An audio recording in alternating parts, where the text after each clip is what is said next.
Da ozke ceste skozi male kraške vasi niso primerne za težke tranzitne tovornjake, opozarjajo prebivalci že dolgo. Od ponedeljka po zapori Rebrnic je vse le še huje.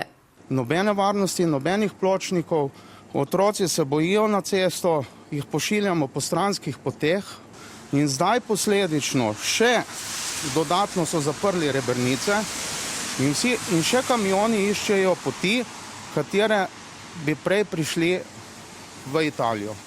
Na Direkciji za infrastrukturo so v mesecu marcu tranzitnim tovornjakom prepovedali vožnjo po kraških državnih cestah.